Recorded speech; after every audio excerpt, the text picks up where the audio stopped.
Hello friends, welcome back to my YouTube channel. ಎಲ್ರಿಗೂ ನಮಸ್ಕಾರ. Sagar FF ಚಾನಲ್ಗೆ ಸ್ವಾಗತ.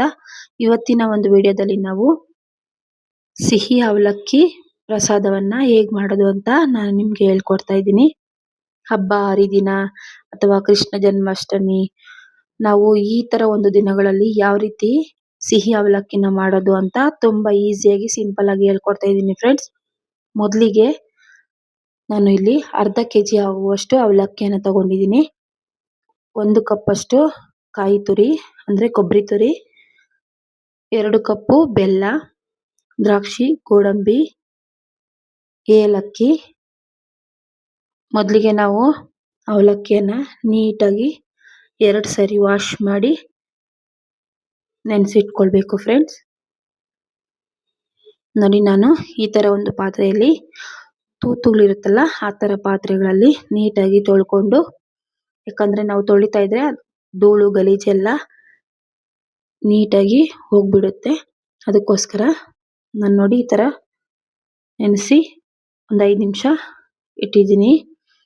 ಈಗ ಬಾಣಲಿಗೆ ನಾವು 2 ಕಪ್ ಆಗುವಷ್ಟು ಬೆಲ್ಲನ ಹಾಕೊಳ್ತಾ ಇದ್ದೀನಿ. ಇದಕ್ಕೆ ಸ್ವಲ್ಪ 1 ಕಪ್ ಆಗುವಷ್ಟು ನೀರನ್ನು ಹಾಕೊಂಡು ಇದನ್ನ ನಾವು ಪಾಕದ ರೀತಿಗೆ ನಾವು ತಯಾರು ಮಾಡ್ಕೋಬೇಕು ಫ್ರೆಂಡ್ಸ್. ಯಾವುದೇ ಒಂದು ಅಡಿಗೆ ಮಾಡಬೇಕಾದ್ರೆ ಸಿಹಿ ಅಡಿಗೆ ಮಾಡಬೇಕಾದ್ರೆ ದಯವಿಟ್ಟು ಈ ತರ ನೀವು ಬೆಲ್ಲನ ಕುಟ್ಟಿ ಅದೇ ತರ ಹಾಕೋಬೇಡಿ. ಈ ತರ ನಾವು ಚೆನ್ನಾಗಿ ಕುಟ್ಟಿ ಅದನ್ನ ಪಾಕದ ರೀತಿ ಮಾಡಿ ಶೋಧಿಸ್ಕೊಂಡು ಹಾಕೋಬೇಕು ಫ್ರೆಂಡ್ಸ್. ಯಾಕಂದ್ರೆ ನಾನು ನೋಡಿ ತೋರಿಸ್ತಾ ಇದ್ದೀನಿ, ನಾನು ಪಾಕ ಮಾಡಿ ಇಟ್ಕೊಂಡಿದ್ದೀನಿ. ಈಗ ಅದನ್ನ ಶೋಧಿಸ್ಕೊಳ್ತಾ ಇದ್ದೀನಿ ಫ್ರೆಂಡ್ಸ್. ನೋಡಿ, ಈಗ ತೋರಿಸ್ತೀನಿ ನಿಮ್ಗೆ. ನೋಡಿ, ಅದರಲ್ಲಿ ಕಸ ಕಡ್ಡಿ ನೋಡಿ, ಕಲ್ಲು ಯಾವ ರೀತಿ ಇರುತ್ತೆ ಅಂತ, ಅದಕ್ಕೋಸ್ಕರನೇ ಶೋಧಿಸ್ಕೊಂಡು ಹಾಕೋಬೇಕು ಯಾವುದೇ ಒಂದು ಸಿಹಿ ಅಡಿಗೆ ಮಾಡ್ಬೇಕಾದ್ರೆ ಫ್ರೆಂಡ್ಸ್. ಈಗ ಬನ್ನಿ ನೋಡಿ, ಪಾಕ ಕುದಿತಾ ಇದೆ. ಅದಕ್ಕೆ ಕೊಬ್ಬರಿ ತುರಿಯನ್ನ ಹಾಕೊಂಡಿದ್ದೀನಿ. ಇದನ್ನ ಮೀಡಿಯಂ ಫ್ಲೇಮಲ್ಲೇ ನಾವು 5 ರಿಂದ 6 ನಿಮಿಷ ಬೇಯಿಸ್ಕೊಳ್ಬೇಕು.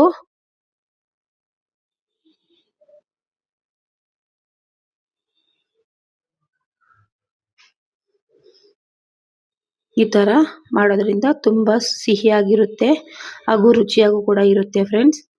ಈಗ ನೋಡಿ, ಚೆನ್ನಾಗಿ ಬೆಂದಿದೆ ಕೊಬ್ಬರಿ ಸಹ. ನೋಡಿ,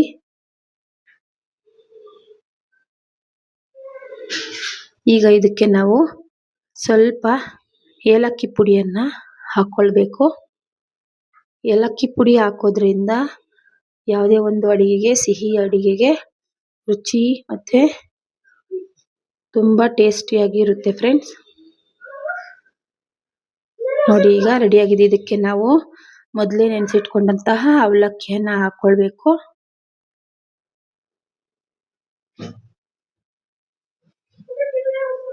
ನೋಡಿ ಫ್ರೆಂಡ್ಸ್, ಇವತ್ತಿನ ಒಂದು ವಿಡಿಯೋ ಇಷ್ಟ ಆಗಿದ್ರೆ ದಯವಿಟ್ಟು ಸಬ್ಸ್ಕ್ರೈಬ್ ಮಾಡ್ಕೊಳ್ಳಿ.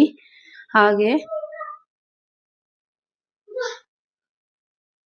ಯಾರೆಲ್ಲ ನನ್ನ ವಿಡಿಯೋನ ಸಬ್ಸ್ಕ್ರೈಬ್ ಮಾಡದೆ ನೋಡ್ತಾ ಇದ್ದೀರೋ ದಯವಿಟ್ಟು ಈಗಲೇ ಸಬ್ಸ್ಕ್ರೈಬ್ ಮಾಡ್ಕೊಳ್ಳಿ ಫ್ರೆಂಡ್ಸ್.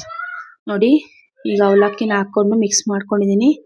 ಬನ್ನಿ, 5 ನಿಮಿಷ ಬೇಯೋದ್ರೊಳಗಡೆ ನಾವು ದ್ರಾಕ್ಷಿ ಗೋಡಂಬಿನ ಹುರ್ಕೋಬೇಕು.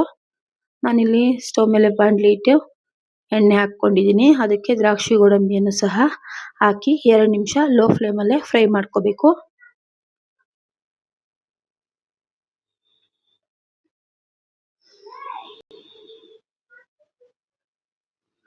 ದಯವಿಟ್ಟು ಈ ವಿಡಿಯೋ ಮಾಡಬೇಕಾದ್ರೆ, ಇದೇ ವಿಡಿಯೋ ಅಂತಲ್ಲ, ಯಾವುದೇ ಒಂದು ವಿಡಿಯೋ ಮಾಡಬೇಕಾದ್ರೆ ಸಣ್ಣ ಪುಟ್ಟ ಲೋಪದೋಷಗಳಿದ್ರೆ ದಯವಿಟ್ಟು ಕ್ಷಮಿಸಬೇಕು ಫ್ರೆಂಡ್ಸ್. ನೋಡಿ, ಇದನ್ನ ನಾನು ಈಗ ರೆಡಿಯಾದ ಅವಲಕ್ಕಿಗೆ ಹಾಕೊಳ್ತಾ ಇದ್ದೀನಿ.